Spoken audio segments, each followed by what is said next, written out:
आणि स्वतः आपली कथा चंद्रकुमारला सांगितली. आपली नि अनिलची कशी शाळेत ओळख झाली, त्यानं बहिणीचं नातं लावलं आणि भावाचा शब्द मोडायचा नाही म्हणून काय केलं नि आज तो काय बोलून गेला आहे, हे सर्व तिने सविस्तर सांगितले. चटकन उठून तिने चंद्रकुमारला मिठी मारली. आवेगानं ती त्याला बिलगली. नंतर उशिरानं ती पुन्हा पलंगावर बसली. बरं, शेवटी अनिलचा विचार तरी काय आहे, चंद्रकुमारने विचारले. तो माझं मंगळसूत्र तोडणार आहे, ती हुंदकेतीत बोलली. असं म्हणजे तो मला मारणार आहे?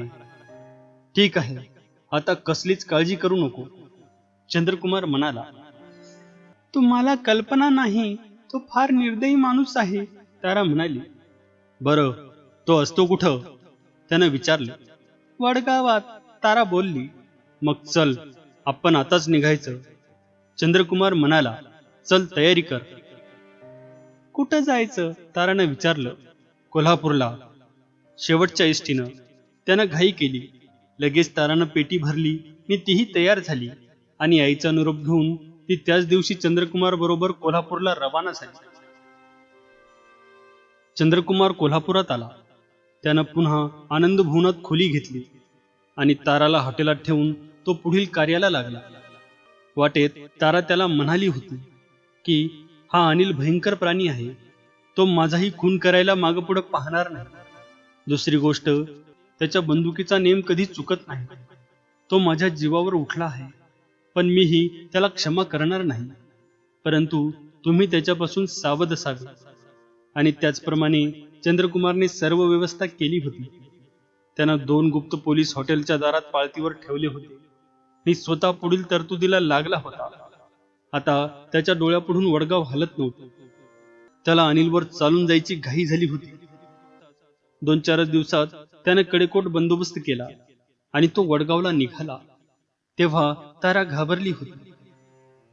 ती डोळ्याला पदर लावून म्हणाली. अनिल तुमच्यावर चढाई करून येणार होता, पण उलट झालं. तुम्हीच त्याच्यावर चालून जात आहात. जीवाला जपा. तो कधी माघार घेत नसतो आणि त्याच्याकडे भरपूर हत्यार आहेत आणि तीही आधुनिक. तू चिंता नको करू, चंद्रकुमार बोलला. चिंता नको करू तर काय करू, तारा कळवळून म्हणाली. तुम्ही परत येईपर्यंत मी जेवणार नाही, पाणी पिणार नाही. हे काय तारा, चंद्रकुमार तिला हृदयाशी धरून म्हणाला. मी काही आजच सरकारी नोकरी करत नाही. मी आजपर्यंत अनिल सारख्या अनेक डाकूंचा मुकाबला केला आहे. तू फक्त पाहत राहा. फक्त स्वतःला जपा, तारा म्हणाली. माझं मंगळसूत्र सलामत ठेवा. आता मी एकटी नाही. लवकरच आपल्या घरात बाळ येणार आहे, पण मेली ही पिढाच होऊन बसली आहे. निर्भय रहा, असं म्हणून चंद्रकुमारनं ताराचा शेवटचा निरोप घेतला.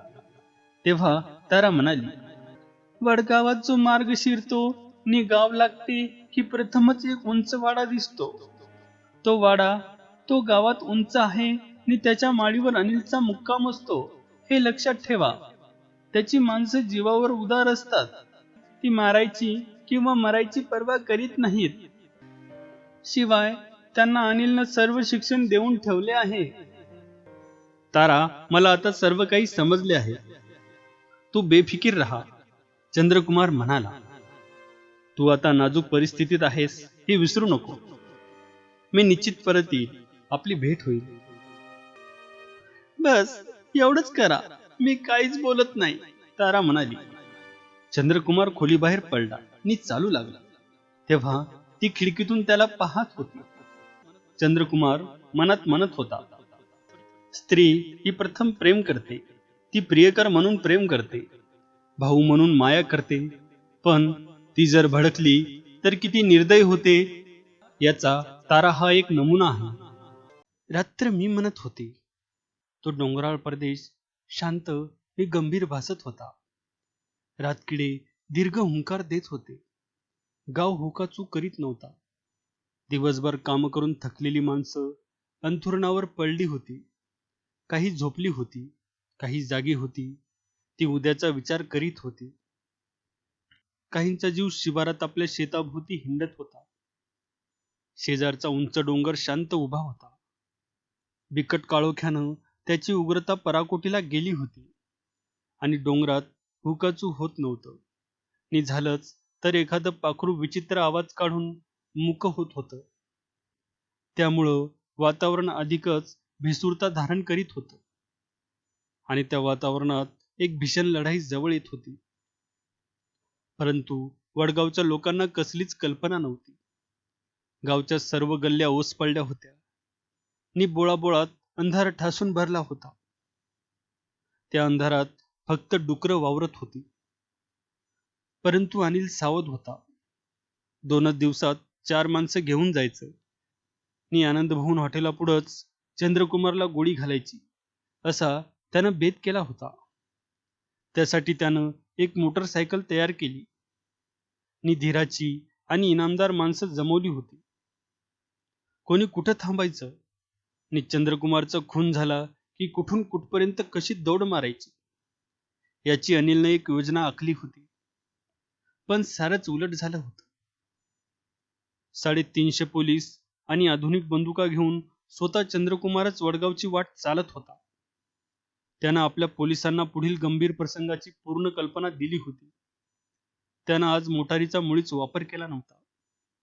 मोटारीची घरघर ऐकून अनिल बगल देईल याची त्याला भीती होती. म्हणून तो पायीच वाटचाल करून वडगावच्या खिंडीत आला होता. खिंडीत येताच चंद्रकुमारने आपल्या लोकांच्या 4 तुकड्या करून त्या 4 दिशेने गावाभोवती पाठवल्या आणि एकाच तासात गावाला वेढा देऊन पूर्ण केला. आणि मग तो वेढा हळूहळू आवळला जाऊ लागला. चंद्रकुमार आपला वेढा आवळीत होता. कुणालाही कसलीच चाहूल लागू नये याची काळजी घेऊन तो आपले कार्य उरकीत होता. परिस्थिती स्फोटक झाली होती नि एक भयंकर क्षण जवळ येत होता. प्रत्येक शिपाई जीवावर उदार होऊन आपली कामं करीत होता. सर्व बंदुका लोड झाल्या होत्या. फक्त हुकूम नि सेफ्टी कॅच उघडणे एवढंच बाकी राहिलं होतं. वेढा पूर्ण झाला. चंद्रकुमारनं घड्याळात पाहिलं तेव्हा रात्रीचे 3 वाजत होते. आता लढाई जवळ आली. तो मनातच बोलला. अनिल सावध होता. पण चंद्रकुमार एवढी कडेकोट तयारी करून वडगावला वेढा देईल याची त्याला कल्पना नव्हती. मात्र त्याची माणसं सज्ज होती आणि त्यांच्या बंदुका लोड झाल्या होत्या. पहिला कोंबडा आरवला. पहाट झाली. रात्र निवडू लागली. चंद्रकुमारनं आपली 100 निवडक माणसं वेगळी काढून ती अनिलच्या वाड्याभोवती पेरली. 100 बंदुका वाड्यावर रोखल्या गेल्या आणि चंद्रकुमारनं हल्ल्याचा हुकूम दिला. एकाएकी शेकडो बंदुका गरजू लागल्या. त्यामुळे गावाला हादरा बसला. रात्र थरारली. सर्वत्र हाहाकार झाला. लोक भयभीत झाले. अनिलनं क्षणात प्रसंग ओळखला. त्यानंही आपली माणसं घेऊन हत्यार सावरली आणि तो पोलिसांचा प्रतिकार करू लागला. दोन्हीकडून अनेक बंदुका कडाडू लागल्या. त्यामुळे त्या खोऱ्यातील शांतता कुठल्या कुठं पळून गेली नि भयान मृत्यू तिथं थैमान घालू लागला. अनिलच्या वाड्याच्या दारावर शेकडो बंदुका मारा करीत होत्या. दरवाजाच्या रुंद फळीला काळतुसं पिंजून काढीत होती. अनिल नि त्याची माणसं किल्ला लढवावा तद्वत तो वाडा लढवीत होती. अनिल आपली स्टेनगन घेऊन रणभैरी झाला होता. तो बेडर परंतु अचूक गोळ्या झाडीत होता. दोन्हीकडील भडीमारात खंड पडत नव्हता. चंद्रकुमार एक आश्रयाची जागा धरून नि आपली बंदूक घेऊन गोळीबार करीत होता. परंतु त्याला सूर्योदयापर्यंत लढाईची उग्रता वाढवायची नव्हती. फक्त अनिलला कोंडून ठेवायचा होता आणि दिवसा उजेडात त्याला हेरून मारायचा होता. आणि अखेर सूर्योदय झाला. रात्रीची जागा प्रकाशाने घेतली होती. अंधाराचा फायदा घेऊन अनिलला तो वेढा मोडून बाहेर पडायचं होतं. पण त्याला यश आलं नव्हतं. आता तो झगझगीत प्रकाशात लढाई देत होता. अगदी जीवावर उदार होऊन तो लढत होता. त्याच्या माऱ्याची पोलिसांनी दहशत घेतली होती. या अनिलनं अमेरिकन डाकूचं तंत्र आत्मसात केलेलं आहे याची चंद्रकुमारला कल्पना होती. आणि हा अनिल शेवटपर्यंत लढणार अशी त्याची खात्री झाली. कमीत कमी माणसं बळी देऊन ही झुंज जिंकायची यासाठी तो शिकस्त करीत होता. तो लढत होता. तो शरण येईल अशी काही अधिकाऱ्यांची समजूत होती, परंतु ती खोटी ठरली होती. हातबॉम्ब टाकून दरवाजा उद्ध्वस्त करा, चंद्रकुमारनं हुकूम दिला. नि एक प्रचंड धडाका होऊन अनिलचा पहिला नि मजबूत दरवाजा मोडून पडला. अनिल उघडा पडला, परंतु अनिल अधिकच निर्भान झाला. त्यानं ती लढाई एकदम उग्र केली. कित्येक पोलीस जखमी झाले होते.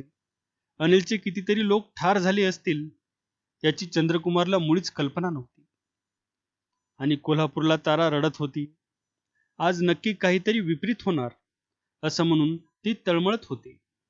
तिचा आत्मा वडगवात गुंतला होता आणि अनिल चंद्रकुमारला शोधित होता.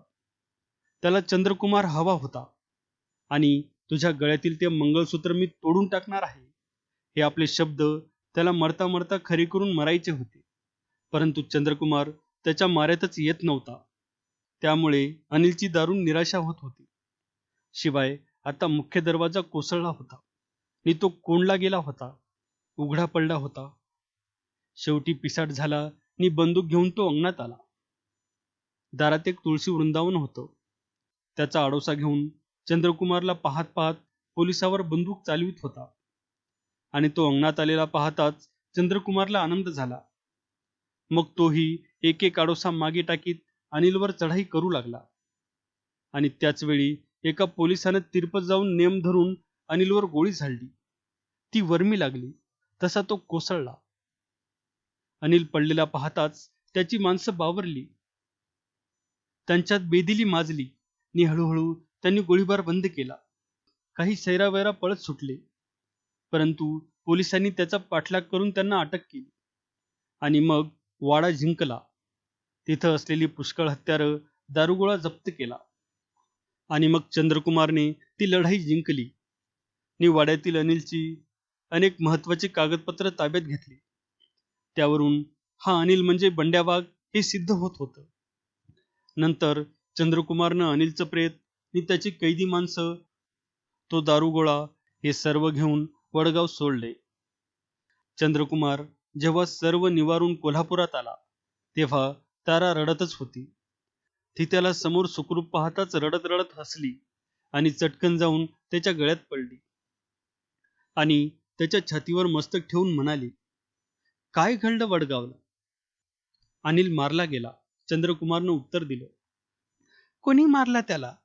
तिनं विचारलं. एका पोलिसानं, चंद्रकुमार बोलला. ठीक झालं, माझं मंगळसूत्र कधीच तोडले जाणार नाही. पण पण काय तारा? चंद्रकुमारनं प्रश्न केला. पण मी एका भावाला अंतरले. ताराच्या कंठात हुंदका आला, पण तिनं तो परत गिळून घेतला आणि मग ती पुन्हा हसली. अनिलच्या मृत्यूनं तारा सुखी झाली, निर्भयी झाली. आणि क्षणात ती पूर्ववत टवटवीत दिसू लागली. तिचा चेहरा उजाळला आणि तिचे भवितव्यही उजाळले. बंड्या वाघ मारला गेला ही बातमी हा म्हणता त्या खोऱ्यात पसरली. ती ऐकून लोकांना आश्चर्य वाटले, कारण कित्येक दिवस नव्हे, कित्येक वर्ष या बंड्या वाघानं त्या खोऱ्यातील श्रीमंत लोकांना धारेवर धरले होते. मी म्हणणाऱ्या मातबरांना गारद करतो असं सांगून गारद केले होते. तो कधीच मरणार नाही अशी लोकांची समजूत होती, परंतु तो बंड्या वाघ निश्चित मारला गेला होता आणि त्यामुळे त्या भागातील धनवंतांना जगण्याची शाश्वती मिळाली होती.